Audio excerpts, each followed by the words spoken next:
আপনারা দেখছেন Bengal TV 24x7.com নজরে আপনিও। হাবড়া শহরে বিজেপির জনসংযোগ যাত্রায় এসে জেলা সভাপতি শঙ্কর চ্যাটার্জি জানায়, পশ্চিমবঙ্গের বিভিন্ন সীমান্তে যত রকম পাচার আছে তার সঙ্গে যুক্ত আছেন খাদ্যমন্ত্রী। এমনটাই অভিযোগ করেন। এছাড়াও তৃণমূল শাসক দলের কর্মীরা সমস্ত দুর্নীতির সাথে যুক্ত। আরও বলেন, তাপস পালের বাড়ি ছেলে ঢুকিয়ে দেওয়া সংস্করণ করে প্রকল্প করেছে দুয়ারে দুয়ারে সরকার তৃণমূল নেত্রী মমতা বন্দ্যোপাধ্যায়। একাধিক বিষয় নিয়ে তকমা গেন তৃণমূল সরকার ও শাসক দলের নেতাকর্মীদের ওপর। 2020 বিধানসভা নির্বাচনকে পাখির চোখ করে ইতিমধ্যেই রাজনৈতিক দলগুলি তাদের শক্তি প্রদর্শন শুরু করে দিয়েছে। জেলায় বিভিন্ন জায়গায় একযোগে যেমন চলছে মিছিল, পাশাপাশি চলছে জনসভাও। বুধবার উত্তর 24 পরগনা জেলার হাবড়া বিধানসভা বাইক মিছিলের আয়োজন করল বিজেপি কর্মীরা। হাবড়া চৌদা মোড় থেকে শুরু করে বাণীপুর শ্যামসাহার পর্যন্ত বাইক মিছিলের আয়োজন করে।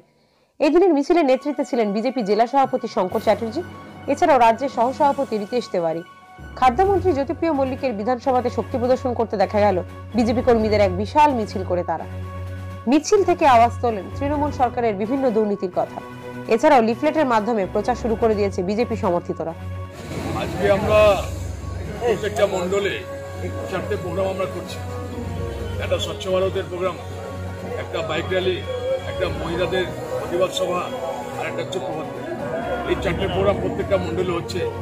আজকে হাবড়া মন্ডলে এই প্রোগ্রামটা হচ্ছে, বাইক র্যালিটা হচ্ছে। এই বাইক র্যালির মাধ্যমে এখানে যে গণতন্ত্র নেই, পশ্চিমবঙ্গে গণতন্ত্র বলে কিছু নেই, মহিলারা অশিক্ষিত সুরক্ষিত, শিক্ষাক্ষেত্রে নৈরাজ্য, টোটাল প্রতিবাদ করার জন্য, জনজাগরণ ঘটানোর জন্য, পাবলিককে সচেতন করার জন্য আজকে আমাদের বাইক র্যালি।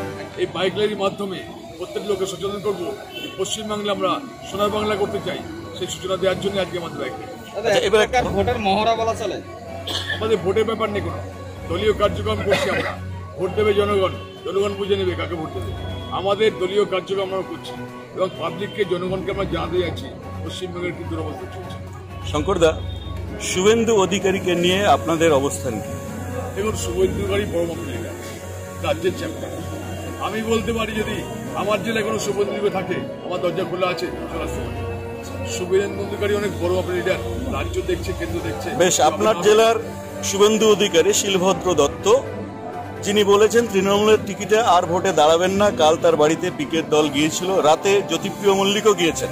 কিন্তু বললো আমার জেলা না, ওটা ব্যাকপুর সাংগঠনিক জেলা। আমার জেলা বারাসাত না, উত্তর 24 পরগনা বলছি। আমার সাংগঠনিক জেলা বারাসাত। ঠিক আছে, আমি তো বলছি দরজা খোলা আছে গণতন্ত্র পুনঃপ্রতিষ্ঠা করার জন্য। সবাইকে স্বাগত, সবাই আসুক, ভদ্রলোকরা আসুক, স্বাগত। আচ্ছা, একটা বিষয় বলুন, শুভেন্দু অধিকারীর বাড়িতে পিকে প্রতিনিধিরা যাচ্ছে, সৌগত রায় যাচ্ছেন, শিলভদ্র দত্তের বাড়িতে পিকে প্রতিনিধি যাচ্ছেন, জ্যোতিপ্রিয় মল্লিক যাচ্ছেন, আপনারা এটা কিভাবে দেখছেন?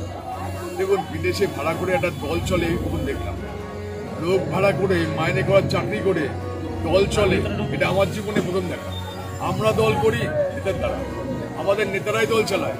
ভাড়া করে বাইরে থেকে লোক এনে মাস মাইনা করে দল চালাতে আমাদের হয় না। আর শাসক দল তৃণমূল সব কাজ নাকি করে ফেলেছে, তাহলে পিকে কি দরকার? উনি যদি সব কাজ করে থাকেন, ওনার পিকে কি দরকার? জনগণ ভোট দেবে, ওনাকে বেছে নেবে। সুতরাং পশ্চিমবঙ্গে যে ভাওতা দিয়ে সরকার চলেছে, তার জন্য আজকে বিদেশি লোককে ভাড়া করে পয়সা দিয়ে দল চালাতে হচ্ছে। গোজাডাঙ্গা সীমান্তে 175 গাড়ি গম এবং চাল ধরা পড়েছিল, তারপর সেটা নিয়ে আপনারা মুভমেন্ট করেছিলেন, হঠাৎ থেমে গেল, কারণ কি? থেমে গেল মানে আমরা তদন্ত চাইছি, আমরা এখনো চাই তদন্ত হোক, এবং সেই তদন্তে ধরা পড়বে যে কাদের মাধ্যমে চালটা আসছিল, কারা নিয়েছিল। আমরা, আমাদের নামে কেসও হয়েছে। আন্দোলন করার জন্য আমরা ওই যে মিলে চাল ঢুকেছে, সেখানে আমরা আন্দোলন করেছি, থানা ঘেরাও করেছি। আমাদের কর্মীদের নামে, নেতার নামে কেস হয়েছে, তৃণমূলে কেস করেছে। তো এই দুর্নীতি তো সব জায়গায় চলছে। কারা নেপথ্যে আছে বলে মনে করছেন? পরিষ্কারভাবে পুলিশ সরকারের, নেতা সরকারের, মন্ত্রী সরকারের, তাদের পাশ দিয়ে চালের গাড়ি যাচ্ছে, এতগুলো গাড়ি, পুলিশ দেখছে না, এটা বাচ্চা ছেলে বিশেষ করবে না। সুতরাং শাসক দলের প্রত্যক্ষ মদত ছাড়া এতগুলো চাল ওটাই যেতে পারে না। জ্যোতিপ্রিয় মল্লিক বামনগাছির একটা সভায় বলেছেন যে দুলাল বর, আপনাদের দলের বিধায়ক, বর্তমানে তিনি আপনাদের দলে এসেছেন, তিনি গরু পাচারের সঙ্গে যুক্ত। উনি যত রকম পাচার পর্ব আছে পশ্চিমবাংলার সীমান্তে, সব পাচার উনি যুক্ত আছে, আর তার জন্য সবাইকে চোখে রাখে। যেমন কি পাচার? এবং দেখুন, চাই চাল পাচার, গরু পাচার, সব জায়গায় শাসক দল জড়িত আছে, সব জায়গায় জড়িত আছে। আর দুলাল বরের নাম করে লাভ নেই। বিরোধী দলের কোন লোক কোনো পাচারি থাকতে পারে না। এটা সম্পূর্ণ সরকারি দলের লোকরাই থাকে পুলিশের মাধ্যমে, সম্পূর্ণভাবে যত আগে চোরাচালানকারী সব শাসকের লোকরাই থাকে, বিরোধী দলের লোক তার চান্স পায় না। অধীর চৌধুরী বাদুড়িয়ার সভাতে বলেছেন যে গরু পাচার, কয়লা পাচারে জড়িত মুখ্যমন্ত্রী মমতা ব্যানার্জির পরিবার। আপনারা সমর্থন করেন? অধীর চৌধুরী দায়িত্বশীল লিডার, কেন্দ্রে বিরোধী দলের নেতা, সে না জেনে কোনো কথা বলেছে বলে আমার বিলিফ হয় না। নিশ্চয়ই তিনি জেনে কথা বলেছেন, না জেনে উনি বলবেন না। এত বড় লিডার আছে, উনি প্রত্যক্ষ জেনেছেন, বক্তব্য নিশ্চয়ই কাছে আছে, উনি বিরোধী বলেছেন, অমূলক কিছু বলেন। আচ্ছা, একটা কথা শোনা যাচ্ছে বিজেপি রাজ্যের 294টা বিধানসভাতেই একজন করে পর্যবেক্ষক দিচ্ছেন যারা অবাঙালি।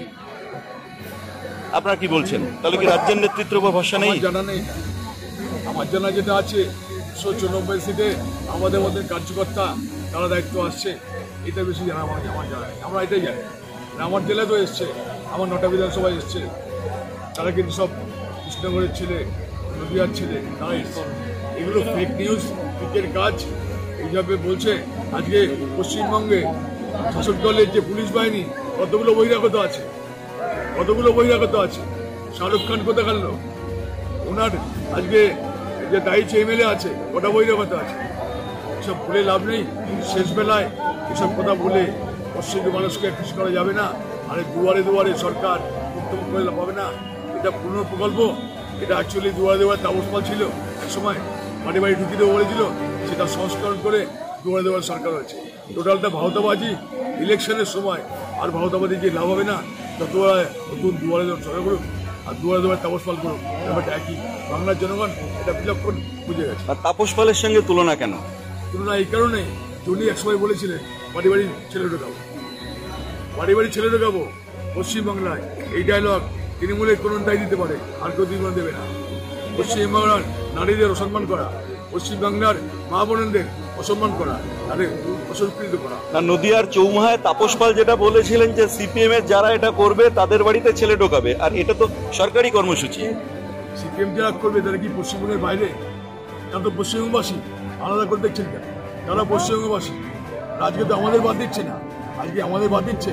সুতরাং তাপস পাল দিচ্ছে, উনি যেটা বলেছেন তার সংস্করণ এখন হচ্ছে সরকার। আমার শেষ প্রশ্ন, শান্তনু ঠাকুর তিনি যেটা সম্প্রতি বারাসাতের একটা সভায় বলেছেন যে যদি সংশোধিত নাগরিকত্ব আইন চালু না হয় তাহলে মতুয়ারা তাদের সিদ্ধান্ত নেবে। এবং শান্তনু ঠাকুর আমার দলের টিকিটে নিয়ে জিতেছেন।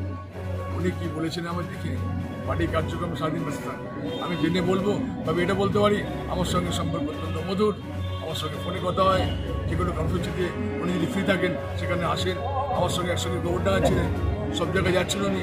সুতরাং দলের সঙ্গে উনি কি বলেছেন আমি জেনে ওনাকে। গোপালনগর বনগায় দিলীপ ঘোষের সবাই জাননি, কিন্তু জানি উনি কোনো কাজ থাকে, এমপি লোক, তার কাজ থাকতে পারে, ওনার নিজস্ব কর্মসূচি থাকতে পারে, উনি যেতে পারেনি। অনেক মিটিং আমাদের এসছেন, আমার সঙ্গে অত্যন্ত সুমধুর সম্পর্ক, ডাকলেই আসেন উনি। কার কোনো প্রশ্ন আছে?